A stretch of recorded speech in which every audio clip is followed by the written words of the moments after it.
Good morning. आज और एक वीडियो में आप सभी का स्वागत है। आज के वीडियो में हम बताने वाले हैं कि आरआरबी एनटीपीसी में पूछे जाने वाले मोस्ट इम्पोर्टेंट हमने 30 ऐसे क्वेश्चन को पिक किया है जिन्हें यहाँ से अधिक जो क्वेश्चन पूछना होते हैं। चलिए देर ना करते हुए वीडियो को शुरू करते हैं। तो जो हमारे चैनल पे नए हैं तो हमारे चैनल को सब्सक्राइब कर ले और साथ में बेल आइकन को प्रेस कर दीजिएगा, क्योंकि इसी तरह का नए वीडियो को नोटिफिकेशन आप सभी को मिलता रहेगा। तो चलिए देर ना करते हुए क्वेश्चन को शुरू करते हैं। हमारा फर्स्ट क्वेश्चन जो राष्ट्रपति को अध्यादेश जारी करने की शक्ति किस अधिनियम द्वारा दी गई है? तो ए नंबर हमारा ऑप्शन है भारत सरकार अधिनियम 1919, बी में दिया हुआ है भारत सरकार अधिनियम 1935 और सी में दिया हुआ है भारतीय परिषद अधिनियम 1909 और डी में दिया हुआ है भारतीय स्वतंत्र अधिनियम। हमारा राइट आंसर होगा ऑप्शन नंबर बी भारत सरकार अधिनियम 1935। अगला क्वेश्चन में चलते हैं। क्वेश्चन नंबर 2, विलियम हार्वे किसकी खोज के लिए प्रसिद्ध है? ए नंबर ऑप्शन दिया है ब्लड ग्रुप, बी में दिया है रक्त परिसंचरण, सी में दिया है डीएनए, डी में दिया है केंद्र। तो हमारा राइट आंसर होगा ऑप्शन नंबर बी रक्त परिसंचरण। चलिए अगला क्वेश्चन चलते। क्वेश्चन नंबर 3, निम्नलिखित में से कीट नहीं है तो क्या कीट नहीं है? तो ए में ऑप्शन दिया हमारा मक्खी, बी में दिया है मच्छर, सी में दिया है कॉकरोच और डी में दिया हुआ है बिच्छू। तो हमारा राइट आंसर होगा ऑप्शन नंबर डी बिच्छू। चलिए अगला क्वेश्चन में चलते। क्वेश्चन नंबर 4, मायोपिया में होता है तो मायोपिया में क्या होता है? तो ए नंबर हमारा ऑप्शन दिया है निकट की वस्तु नहीं दिखाई पड़ना, बी में दिया है दूर की वस्तु नहीं दिखाई पड़ना, सी में दिया है लाल रंग की वस्तु नहीं दिखाई पड़ना और डी में दिया है इनमें से कोई नहीं। तो हमारा राइट आंसर होगा ऑप्शन नंबर बी दूर की वस्तु नहीं दिखाई पड़ना। चलिए अगला क्वेश्चन में चलते हैं। क्वेश्चन नंबर 5, भारत में किस तरह के लोकतंत्र की व्यवस्था की गई है? तो ए नंबर में हमारा ऑप्शन दिया प्रत्यक्ष, बी में दिया है अप्रत्यक्ष, सी में दिया प्रत्यक्ष और अप्रत्यक्ष दोनों और डी में दिया इनमें से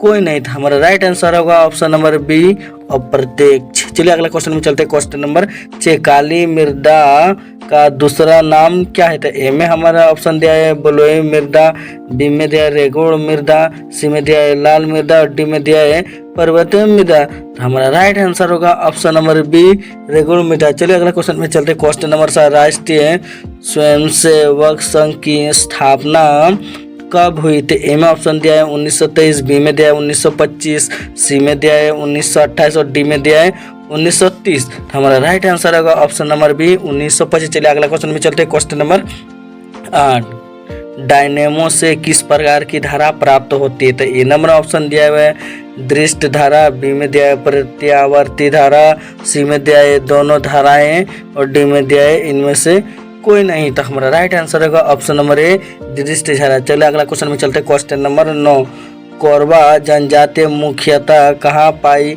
जाते? ए नंबर ऑप्शन दिया है झारखंड, बी में दिया है राजस्थान, सी में दिया है पश्चिम बंगाल, डी में दिया है मिजोरम। तो हमारा राइट आंसर का ऑप्शन नंबर ए झारखंड। चलिए अगला क्वेश्चन में चलते हैं। क्वेश्चन नंबर 10, किस पंचवर्षीय योजना काल में 14 बैंकों का राष्ट्रीयकरण किया जाता था? ए नंबर ऑप्शन दिया हुआ है तीसरी, बी में दिया है चौथी, सी में दिया है पांचवी और डी में दिया है छठी। हमारा राइट आंसर होगा ऑप्शन नंबर बी चौथा। अगला क्वेश्चन में चलते हैं।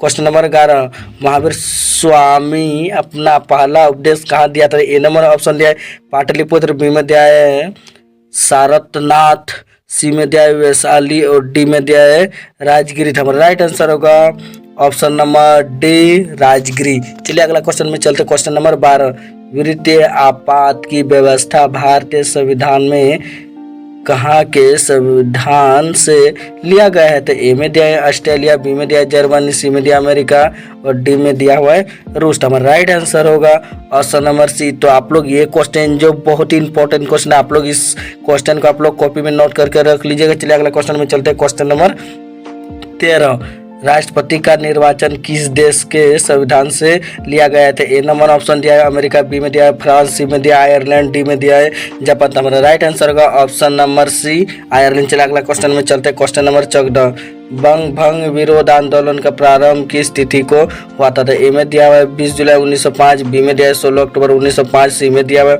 7 अगस्त 1905 और डी में दिया है 7 नवंबर 1905। तो हमारा राइट आंसर होगा ऑप्शन नंबर बी 16 अक्टूबर 1905। अगला क्वेश्चन में चलते हैं। क्वेश्चन नंबर 15, दिनाम प्रदत्ति के प्रतिपादक कौन है? तो ए में दिया है चार्ल्स डार्विन, बी में दिया हुआ है लिनियस, सी में दिया हुआ है थियोफ्रेस्टस और डी में दिया हुआ है हिप्पोक्रेटस। हमारा राइट आंसर होगा ऑप्शन नंबर बी लिनियस। चलिए अगला क्वेश्चन में चलते हैं। क्वेश्चन नंबर 16, निम्नलिखित में से किस राज्य की सीमा बांग्लादेश से मिलती है? तो ए में दिया है त्रिपुरा, बी में दिया है अरुणाचल प्रदेश, सी में दिया है सिक्किम और डी में दिया है उड़ीसा। तो हमारा राइट आंसर होगा ऑप्शन नंबर ए त्रिपुरा। चलिए अगला क्वेश्चन में चलते हैं। क्वेश्चन नंबर 17, मानव तंत्र में निम्नलिखित में से कौन सा एक पाचक एंजाइम नहीं है? ए में दिया है टिप्सन, बी में दिया है गैस्टिन, सी में दिया है डाइलिन और डी में दिया है पेप्सिन। हमारा राइट आंसर होगा ऑप्शन नंबर बी गैस्टिन। चलिए अगला क्वेश्चन में चलते हैं। क्वेश्चन नंबर 18, मानव शरीर में सबसे बड़ी ग्रंथि कौन सा है? तो ए में दिया अग्नाशय, बी में दिया आमाशय, सी में दिया है थायराइड और डी में दिया है यकृत। हमारा राइट आंसर होगा ऑप्शन नंबर डी यकृत।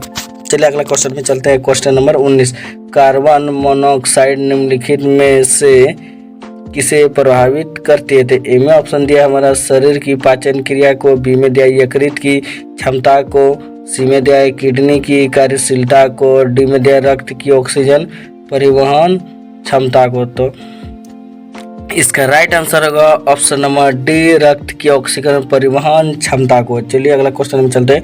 क्वेश्चन नंबर 20, कोशिकीय श्वसन कोशिकाओं के अंदर कितने चक्रों में पूरा होता है? तो ए में दिया है 2, बी में दिया है 3, सी में दिया है 4 और डी में दिया हुआ है 6। तो हमारा राइट आंसर होगा ऑप्शन नंबर ए 2। चलिए अगला क्वेश्चन पे चलते हैं। क्वेश्चन नंबर 21, श्वसन किस प्रकार की क्रिया है? तो ए में दिया है अपचायक क्रिया, बी में दिया है ऑक्सीकरण क्रिया, सी में दिया है जल अपघटक क्रिया और डी में दिया है अमीनोकरण। तो हमारा राइट आंसर होगा ऑप्शन नंबर बी ऑक्सीकरण क्रिया। चलिए अगला क्वेश्चन में चलते हैं। क्वेश्चन नंबर 22, कुटपाद किस में पाया जाता है? तो ए में दिया है पैरामीशियम, बी में दिया हुआ है यूग्लिना, सी में दिया है अमीबा और डी में दिया है इनमें से कोई नहीं था। हमारा राइट आंसर होगा ऑप्शन नंबर सी अमीबा। चलिए अगला क्वेश्चन में चलते हैं। क्वेश्चन नंबर 23, भोजन की ऊर्जा को किस में मापा जाता है? तो ए में दिया है एटीपी, बी में दिया है कैलोरीज, सी में दिया है किलोवाट, डी में दिया है इनमें से कोई नहीं था। हमारा राइट आंसर होगा ऑप्शन नंबर बी कैलोरीज। चलिए अगला क्वेश्चन में चलते हैं। क्वेश्चन नंबर 24, कार्ल मार्क्स का जन्म कहाँ हुआ था? ए में दिया हुआ है हमारा ऑप्शन इंग्लैंड, बी में दिया है जर्मनी, सी में दिया है इटली और डी में दिया है रूस। तो हमारा राइट आंसर होगा ऑप्शन नंबर बी। और ये भी क्वेश्चन बहुत ही इंपॉर्टेंट क्वेश्चन, तो ये क्वेश्चन को आप लोग कॉपी में नोट करके रख लीजिए क्योंकि ये क्वेश्चन बार बार पूछा गया है। चलिए अगला क्वेश्चन पे चलते हैं। क्वेश्चन नंबर 25, फांसीवाद का सबसे बड़ा समर्थक कौन है? तो ए में दिया है हिटलर, बी में दिया है मुसोलिन, सी में दिया है विंस्टन चर्चिल और डी में दिया है रूसो। तो हमारा राइट आंसर होगा ऑप्शन नंबर बी मुसोलिनी। चलिए अगला क्वेश्चन में चलते हैं। क्वेश्चन नंबर 26, चिकन पॉक्स किसके कारण होता है? तो ए में दिया है वायरस, बी में दिया है बैक्टीरिया, सी में दिया है प्रोटोजोआ और डी में दिया है कवक। तो हमारा राइट आंसर होगा ऑप्शन नंबर ए वायरस। चलिए अगला क्वेश्चन में चलते हैं। क्वेश्चन नंबर 27, ऋग्वेद में सर्वाधिक बार वर्णित नदी कौन सा है? तो ए में दिया है सरस्वती, बी में दिया है गंगा, सी में दिया है सिंधु और डी में दिया है यमुना। तो हमारा राइट आंसर का ऑप्शन नंबर सी सिंधु। चलिए अगला क्वेश्चन में चलते हैं। क्वेश्चन नंबर 28, निम्नलिखित में कौन सा सुमेलित नहीं है? तो ए में हमारा ऑप्शन दिया है बेसबॉल, खिलाड़ी की संख्या 9, बी में दिया है वाटर पोलो, खिलाड़ी की संख्या 7 और सी में दिया है खो खो, खिलाड़ी की संख्या 9 और डी में दिया है जिम्नास्टिक, खिलाड़ी की संख्या 6। हमारा राइट आंसर होगा ऑप्शन नंबर डी जिम्नास्टिक, खिलाड़ी की संख्या 6। चलिए अगला क्वेश्चन में चलते हैं। क्वेश्चन नंबर 29, राजीव गांधी खेल रत्न पुरस्कार में खिलाड़ी को पुरस्कार स्वरूप कितना रुपये दिया जाता था, ये भी क्वेश्चन को आप लोग नोट करके रख लीजिए। ये भी क्वेश्चन बहुत ही इंपॉर्टेंट क्वेश्चन है, ये क्वेश्चन जो बार बार पूछा गया है ये क्वेश्चन को। चलिए अगला क्वेश्चन, तो इसमें ऑप्शन में दिया है हमारा 5 लाख, बी में दिया है 6 लाख और सी में दिया है 7.5 लाख और डी में दिया है 10 लाख। तो हमारा राइट आंसर होगा ऑप्शन नंबर सी 7.5 लाख। चलिए अगला क्वेश्चन में चलते हैं। क्वेश्चन नंबर 30, द्वितीय विश्व युद्ध क्लब कब समाप्त हुआ है? तो ए में दिया है 1918, बी में दिया है 1930, सी में दिया है 1945 और डी में दिया है 1939। तो इसका राइट आंसर होगा ऑप्शन नंबर सी 1945।